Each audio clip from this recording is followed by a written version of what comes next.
Hi, my name's Jim Steiner, and today we're going to make a fire not using matches, but using a magnesium bar and a steel striking pad.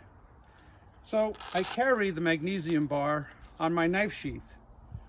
It's attached by what I call a dummy cord, because if it ever fell out, I would not lose it. The same is true of my knife. It too is usually attached by a dummy cord on a hook right here, and I unattach it when I'm going to use it. Again, so I don't lose it. But let's go ahead and get the fire set up. So if you look at the fire pit, you'll see that I found a piece of birch bark in the woods, a large piece of birch bark, some dry leaves, some smaller birch bark that is fairly thin and almost like paper, some thicker birch bark, and then it took me about an hour to gather this wood, dead pine, and I broke it up into small pieces, larger pieces, and then the largest pieces, which we will feed into the fire. So let's go ahead and get it set up. First, I like to put the birch bark down with the white birch facing up, because I'm going to carve magnesium into the leaves that I put on there, and it's helpful to see the magnesium pieces. So then let's put some of these leaves in here, perhaps not all of them.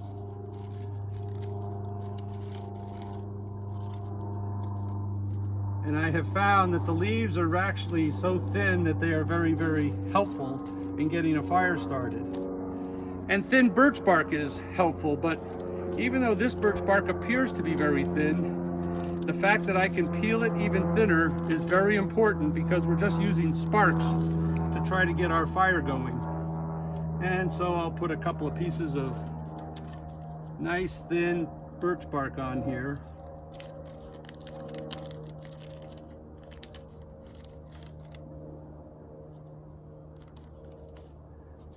And we're going to go ahead and put our magnesium chips that we shave right onto both the leaves and the birch bark. And all we do is carve small pieces of magnesium right here onto the leaves and onto the birch bark. And you never know how easy or difficult it's going to be, so it's always a good idea to put in plenty of magnesium so you don't have to carve it a second time.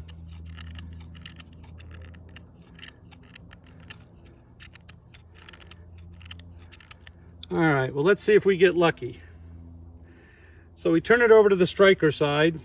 And like I said, this striker is probably about 40 years old or so, but you don't use much magnesium, and the striker bar is still effective.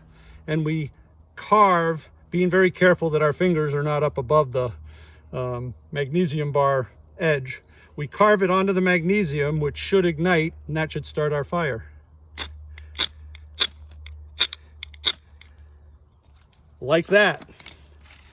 And then it's important that we start putting our other birch bark onto the fire, and that we feed our small branches onto the fire, not to smother it, but just to give it some wood to burn. And you see, just with the birch bark, we've already got a good sized blaze going here. And we'll slowly build it up into a very nice campfire. When I'm done, again, I make sure my dummy cord is attached. I put my magnesium bar, which you can get at any camping store, back away. I put my knife away. I'm watching the fire to make sure I don't have to add wood right away.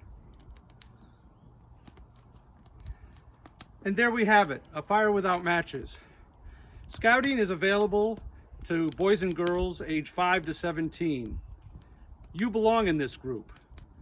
Find your local unit or go to beascout.org. That's be a scout with no spaces in between the words, beascout.org. And come join the fun. Thank you.